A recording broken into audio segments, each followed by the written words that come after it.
Hello, everybody, and welcome to Special Topics in Philosophy. I'm Doctorio, and I'm joined by my co-lecturer. I'm the Kraken. Welcome to Universal University. And in today's episode of Special Topics in Philosophy, we're going to be discussing Peter Singer's very influential paper, Famine, Affluence, and Morality. Now, hold on. I know you think that's boring just from those three words, but it's very interesting. Have you ever heard of this argument, Kraken? I have not heard of it. In fact, it sounds like the first word you're saying is salmon. So what is that word? Famine, as in you're starving, or people are starving. Where people don't have salmon. This is very crucial. Yes, exactly. They don't have salmon. And you know who didn't have salmon at one point in history? Bangladesh. You know what Bangladesh was doing in 1972? I don't know. Starving from a famine. Oh, Jesus. They were starving from a famine. Well, that's not good. No, it's not good. And that's what Peter Singer's paper is on. What are we here to discuss?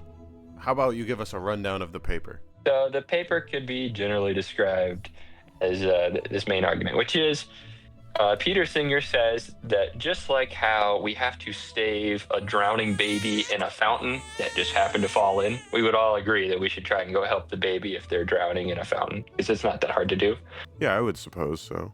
Yeah, he argues that the exact same argument should apply to humanitarian organizations, and that we should give all of our money that we give to luxuries, things that don't have very high moral standing, is what he says.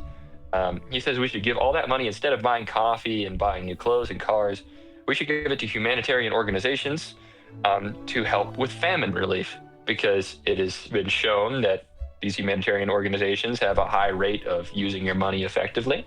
So if you believe that you should save the baby, Singer argues that it's also true that you should have to give money to humanitarian organizations. Well, here's my take on that. So from personal research, I do know that the issue with global hunger isn't that there isn't enough food on the planet. It's that too much of the food is being wasted.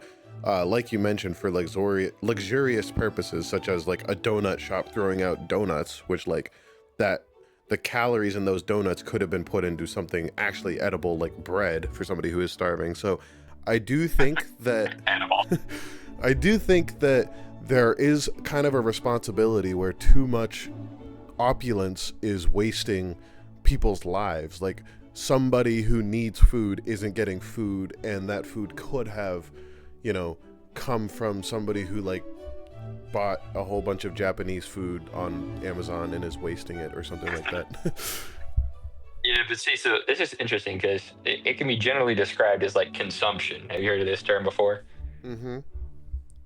Like he's arguing against the concept that anything consumption based is not necessary. And if it's not necessary, then we should be giving it to humanitarian organizations. So in that sense, it's not so much that we're like wasting food. It's that he's saying like when you go out and get a coffee in the morning because it makes you feel better or whatever, instead of doing that, you could have saved somebody in Ethiopia from starving to death. And you're a bad person if you don't do that. That's the other part of it. He believes people that don't give all their money to these organizations that they would use on consumption are bad people, because they're deliberately choosing to do something that's, pointless, and he would say like has no meaning over saving people's lives. Well, I come from the perspective that like a lot of people who have the money to buy a coffee couldn't really get that money to help anybody in any meaningful sense, because I'm not trying to play into like the whole it's not my fault, there's people that are richer than me, but there are people in America that have so much money that like if an entire city donated their coffee money, the billionaire could have donated more money than that and like still earns more money than that. So like I don't think somebody getting a coffee is problematic. I think what's problematic is this whole thing of like, oh, people in a famine deserved it. Nobody deserves the famine, and a lot of things happen because of things completely out of people's control.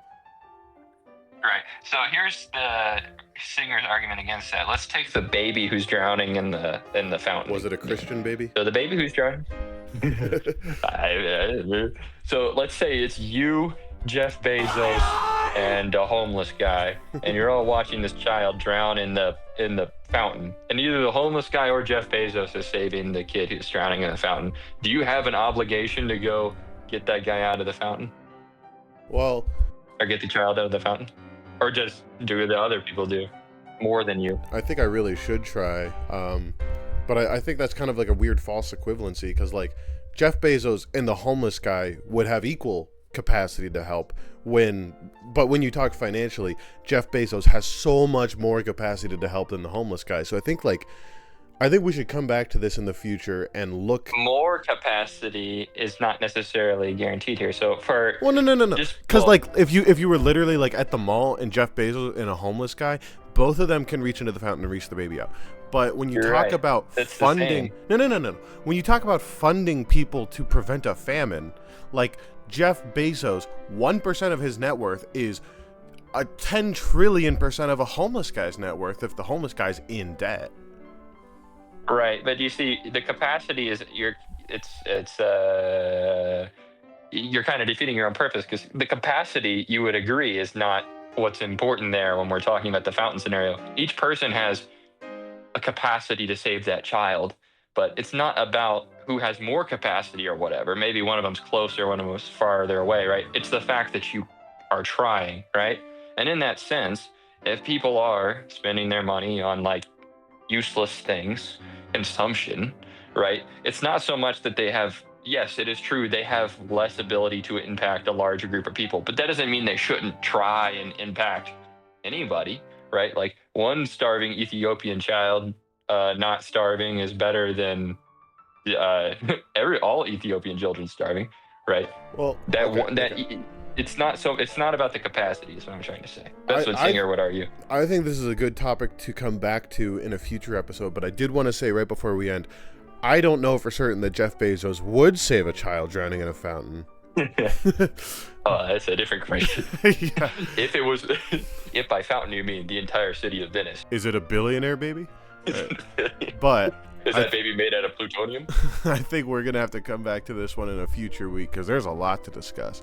So thank you, everybody, for listening. Be sure to comment your own perspective. What do you think is our obligation as people? Bye-bye. Goodbye.